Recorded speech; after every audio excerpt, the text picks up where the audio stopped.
Welcome back to another episode of Life in the Stands podcast. We have Bender and Zach back on the podcast today. We're really excited to bring another quick takes episode. We have a lot of fun doing these. We both have 4 quick takes of random sports things that are going on right now that we're excited to talk about or have some sort of random take about that we'd like to share. Remember to shoot us a follow on TikTok and Twitter at Life in the Stands. I think we're on Twitter at stand_life. Remember to follow us on YouTube as well, like and subscribe. We appreciate everyone listening and watching, and really excited to get into it today. So, Bender, go ahead and give us your first quick take. We'll jump right into whatever Bender would like to talk about. Yeah, so this actually caught my interest. I heard Demarcus Cousins talking on a podcast.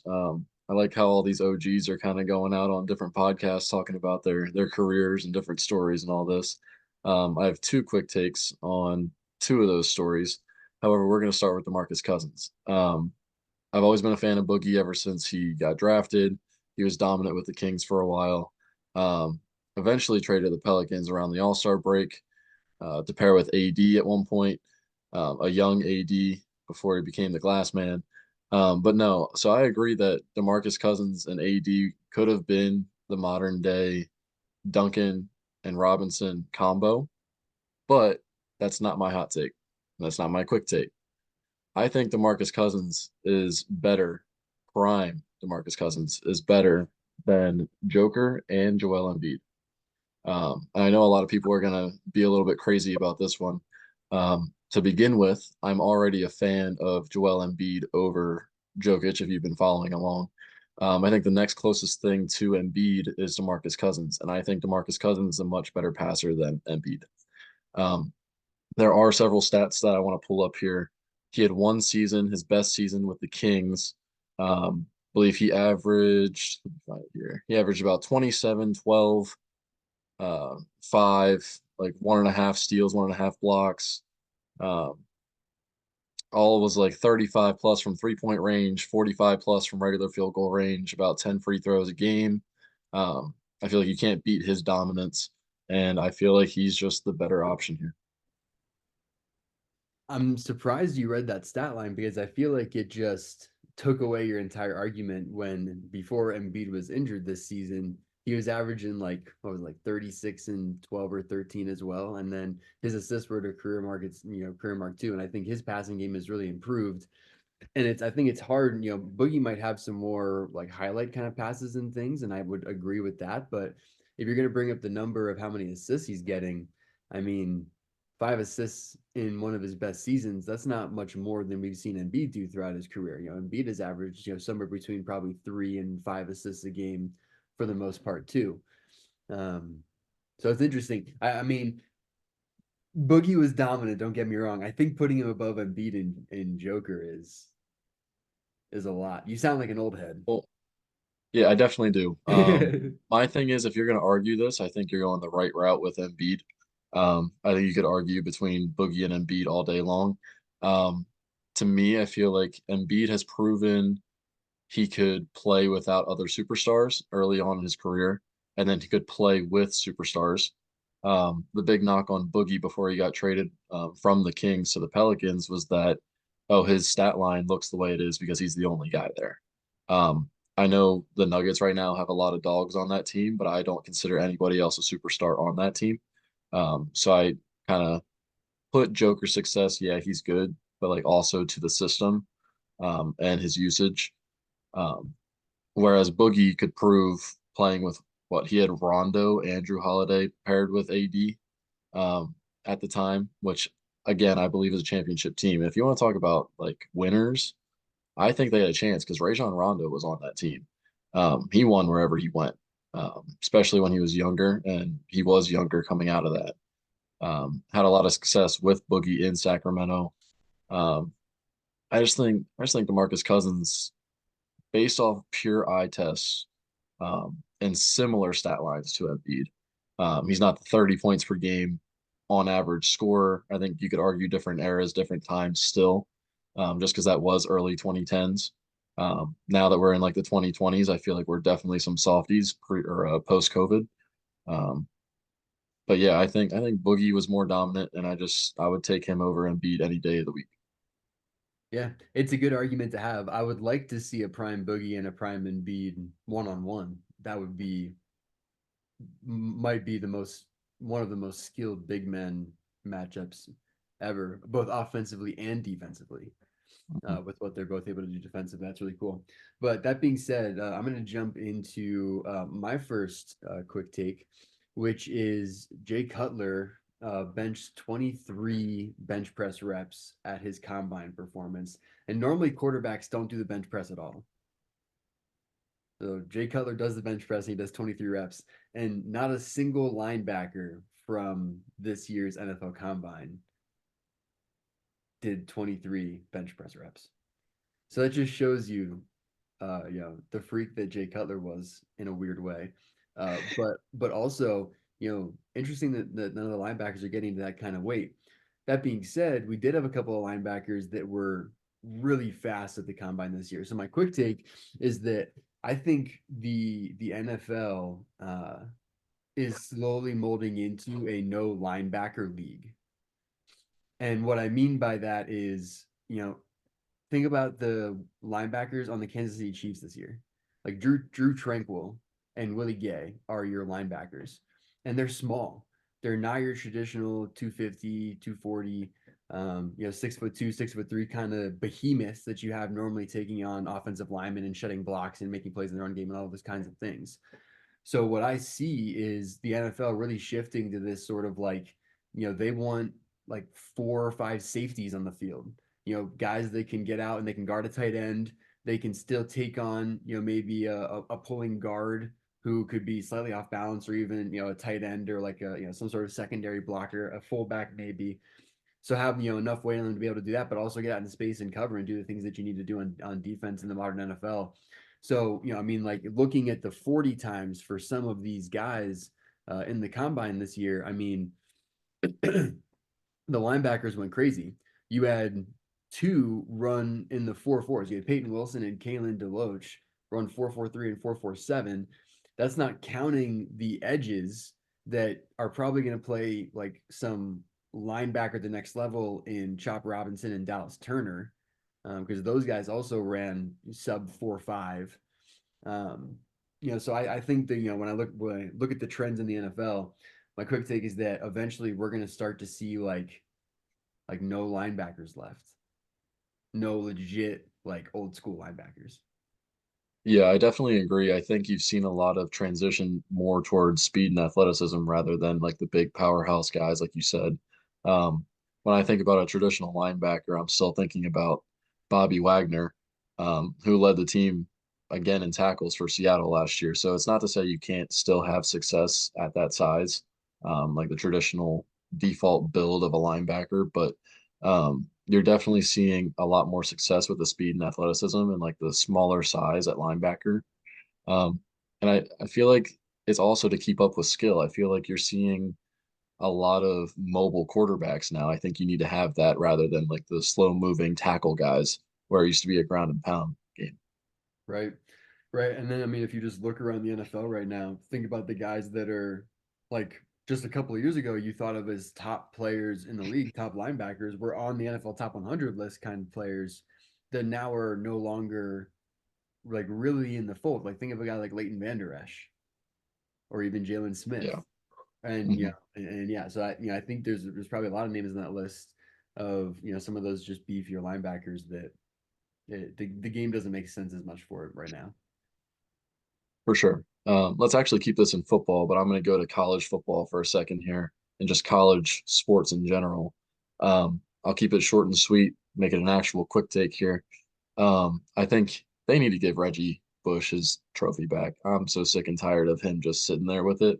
I know it's not a big deal to some people, but you're seeing the NIL deals and how much they're worth now, and him accepting money or whatever value he accepted from whoever, whatever stories wanted to come out about him. I think it all just needs to be pushed aside and kind of forgotten about and reward the man for what he earned. And you're seeing what Caitlin Clark, top women's basketball player right now in college, making 3.3 million off of NIL stuff, which is actually I saw is more than what Wemby's making. Um, just an FYI on that one. Good for uh, her. just just from NIL. So just with that said alone, I think you need to start considering being a little bit more forgiving for those kinds of things.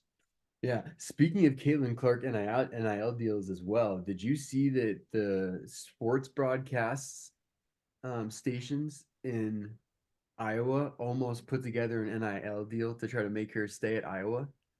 Really? I didn't see Give that. her a No. broadcasting deal. Oh wow. Because Uh, like for the Iowa games, right? Because she's such a huge media draw. So they were yeah. gonna literally put together a deal for her to share in that just to Hmm. stay at Iowa for another year. It didn't have, and it didn't end up coming together, but it was talked about. So yeah, I mean, it's definitely interesting. But back to like the overall point that you're making too. Yeah, I mean, the Reggie Bush thing at this point is ridiculous because what's crazy is that Caitlin Clark, the idea of what everything that's happening there and the money that's coming in and the opportunities she's getting, it's not a one-off, right? Like it's not just Yeah. her. Like there's a lot of players you can point to. Angel Mhm. Reese, right? The LSU women's college basketball player is in like a similar threshold of like NIL money. Obviously, there's a lot of men's college athletes that are in the same boat. You have people like Caleb Williams and Shadur Sanders and top UB prospects considering staying out of the draft because they're like, huh, well, I could stay in school, party another year, and make more money than I will on my rookie deal.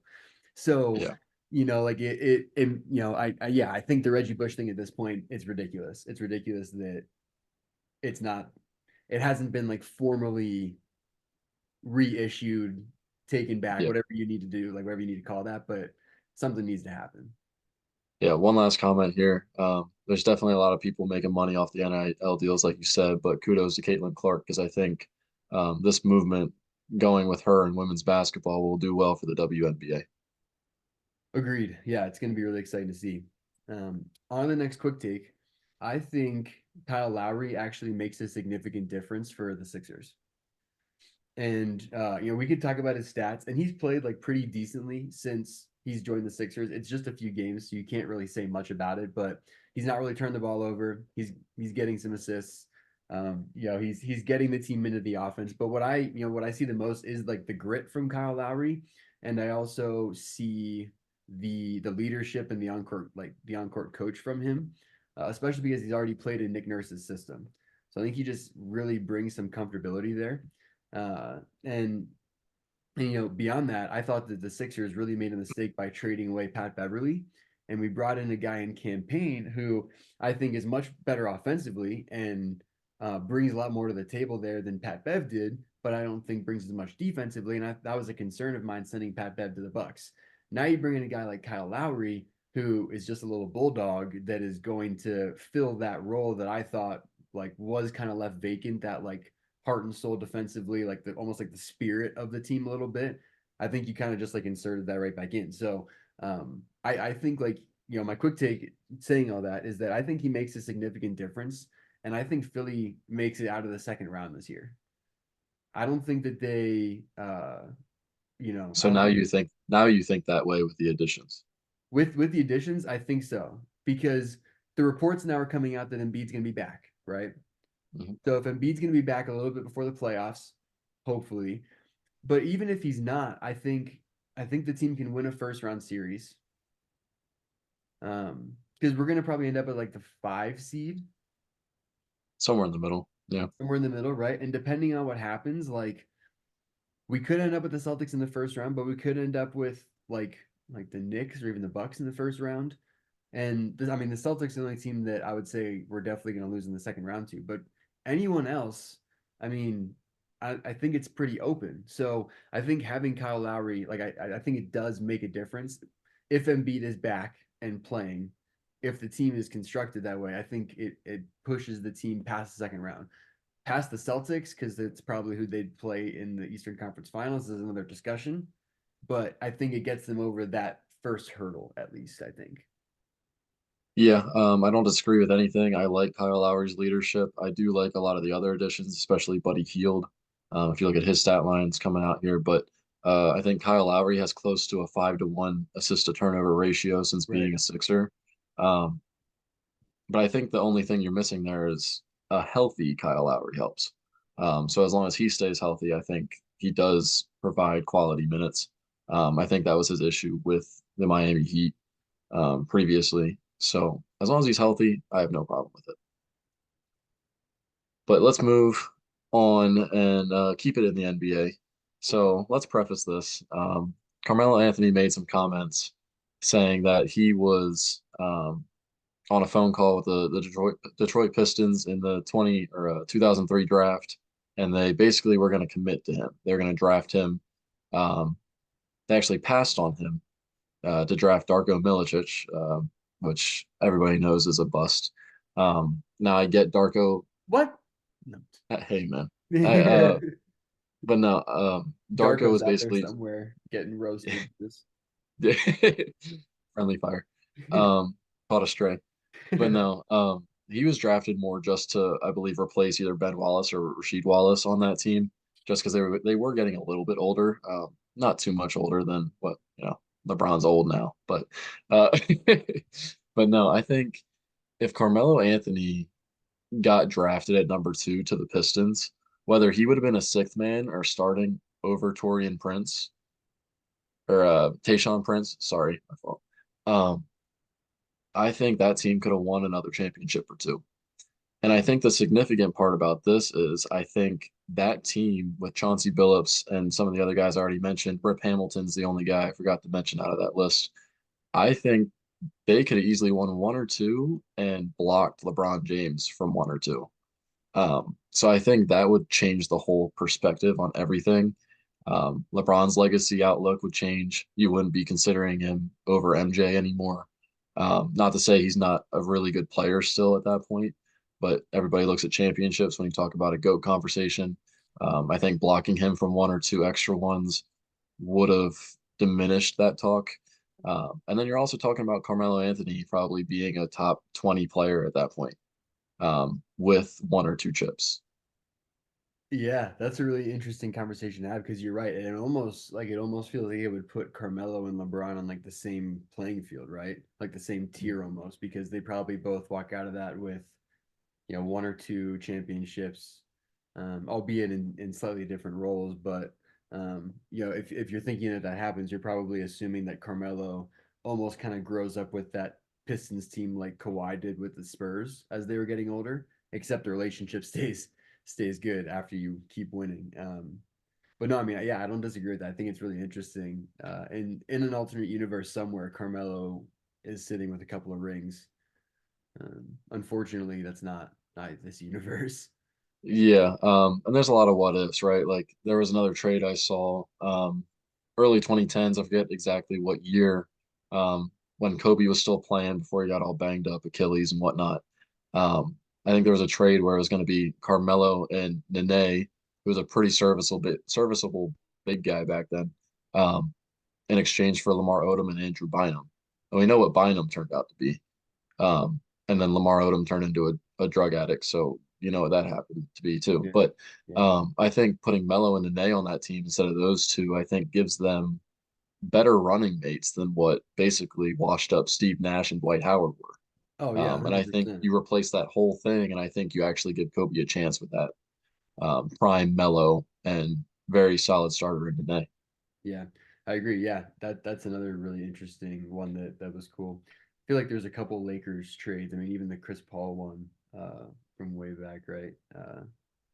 So yeah, it's interesting for sure.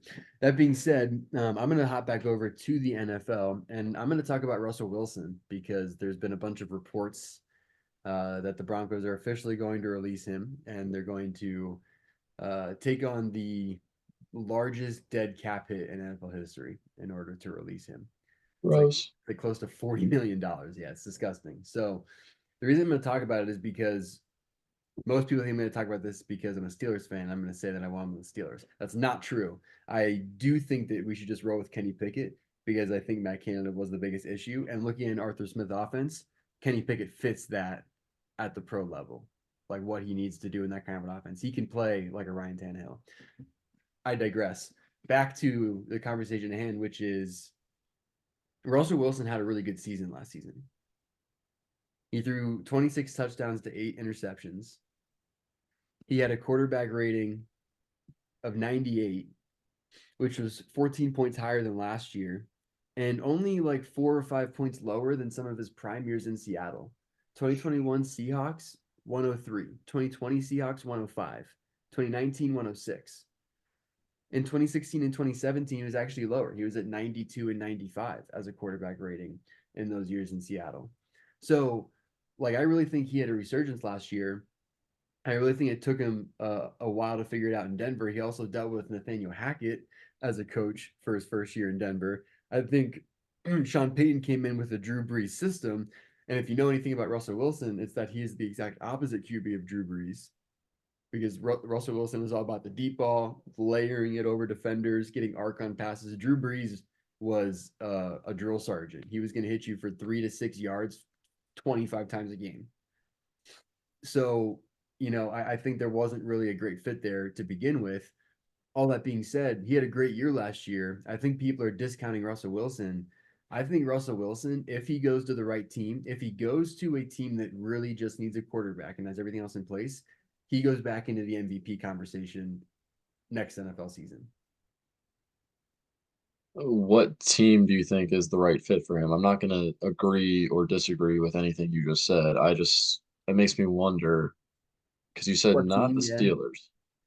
Yeah. I mean, so I think if I don't think he'll end up on the Steelers, but in a world where he could end up on the Steelers, I think that would be enough because the Steelers are going to move pieces around and be competitive on defense, and that they have weapons on offense with a line that meshed well in the run game. So I think like if you have Russell Wilson and George Pickens and Deontay Johnson, like, I think that's like that can get pretty cool. That's not too unlike having DK Metcalf and Tyler Lockett if you look at the skill I sets, agree.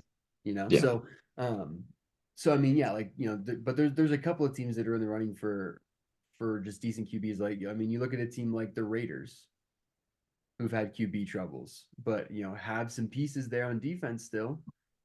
Are young and still have Devonte Adams.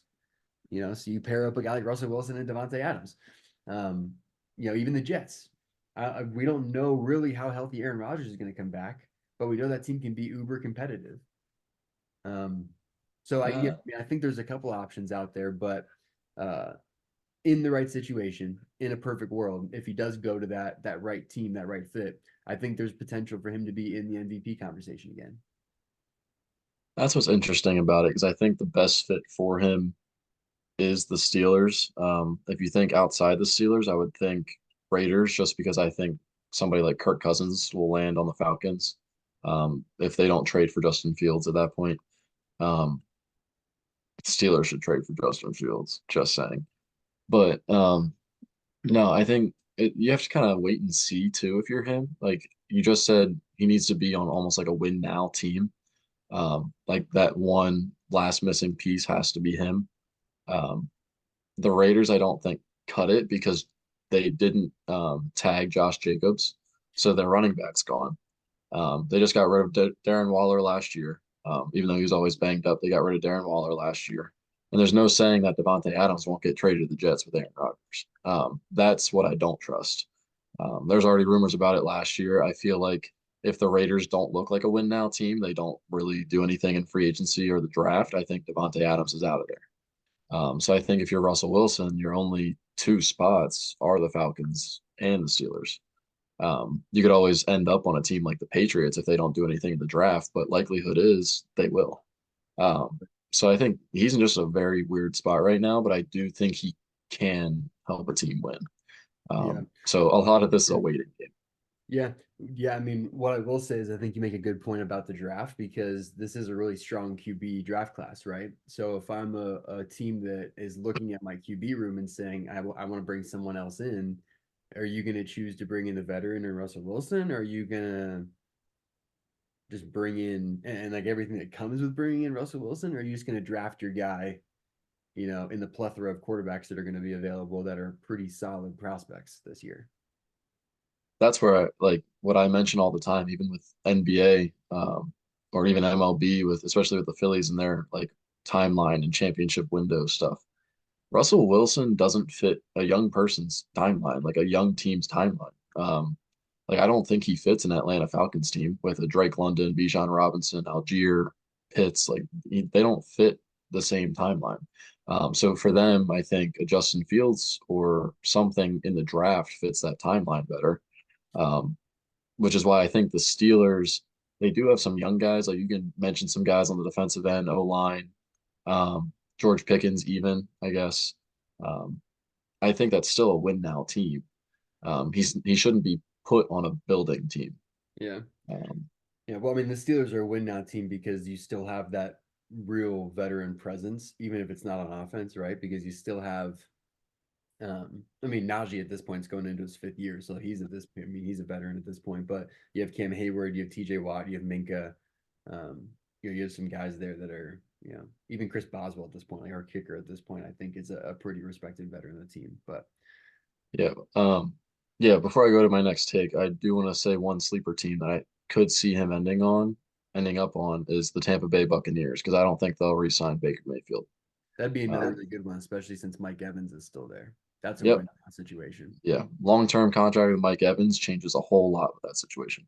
Yeah. Um, but no, so this next quick take, I think is going to be a little bit more opinionated. It's going to be dependent upon what age you grew up in. If you don't like him, if you don't like the Deflategate, if you don't like his ex-wife, if you don't, I don't know, if you don't like him in general, I have Mahomes being the GOAT over Tom Brady if he wins one more championship. Dude's only in his late 20s. He's got so much time to just win one more. And here's where I kind of decipher some things. I know Tom Brady's 7 of 10, but I do think he won at least three being a game manager. Every single Super Bowl that Mahomes won, you've seen a big play every time, whether it's to close out a game, make a comeback. And I know Tom Brady's known for big moments, and that's why he is the GOAT. I just feel like you didn't see it a lot in Super Bowls. Um, the one prime example and the one that will always be stuck in my head is the one they won against the Rams, which I believe is like the lowest scoring Super Bowl ever. What was it, like 13-7 or 13-10, like something in there. I forget Um, half of America fell asleep. exactly. So like I feel like he was a lot more of a game manager early on. Definitely took over for a while. I'm not going to go against that. I think he took over for a while. But then once he started to fall off a little bit, winning like that against the Rams, not really impressive. I don't want to say it doesn't count because you do have to make it there. Um, was it impressive? No. I just think in regards to skill set, dominance, bringing that up again, eye test dominance, Patrick Mahomes has him beat, and he's got a lot more time to do what Brady did. Yeah. And my thing is like, if Mahomes goes, what, like 6 championships, 6 Super Bowls out of 8, I know it's one less, but are we going to consider that better than Tom Brady? Are we going to consider him the GOAT over Tom Brady at that point? Because I feel like if they win a couple more, it's going to be because of him. Yeah, I mean, these are all good points. I think the hardest argument for me to get past at this point is Troy Aikman. And the reason is because Troy Aikman had an 11-year career and won So, four Super Bowls, right? yeah, So Mahomes he's 28, he's 7 years into his career, something like that. something like that. Yeah, So, I mean, what if Troy Aikman's it? What if he wins one more in the next 3 to 4 years and he walks away with four Super Bowls, but only plays, 12 years in the league? Do you call him the GOAT over Tom Brady then? Like for me, that's hard to do because I mean, it's the same argument as like LeBron versus Jordan. Like how much does longevity and the peak of that excellence, like how long you maintain that excellence for, like how long does that play into your GOAT conversation? Because with Brady, it's just like you won a Super Bowl in three different decades. So yeah. like it's That's hard to definitely argue. the Like cool Mahomes part. doesn't have an argument against that. Everything you said though, with like him actually taking over games and everything, like for sure. It's just interesting. Nothing to support the argument other than the fact that like you can at least say I've been consistent because MJ hasn't played as long as LeBron. I still think MJ is the GOAT over LeBron. Right. So I do think it is possible to play less years than somebody and still be better than them. Um, like if you think this way, we consider Kobe or D Wade better than Vince Carter. Vince Carter's played in 3 decades.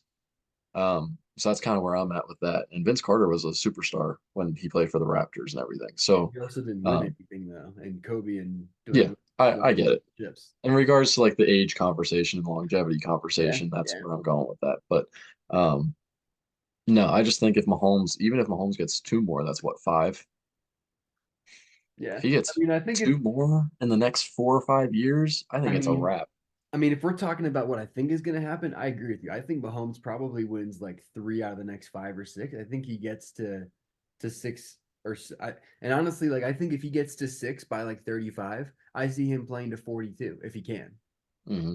because he could get past seven. Like Mahomes is definitely a person that could get past seven Super Bowl championships. Yeah, absolutely could. Yeah, Um, I think it's a really cool yeah, conversation too, because we didn't talk like this with like Peyton Manning or anybody. Like we were all about like, oh, we're content with him having two.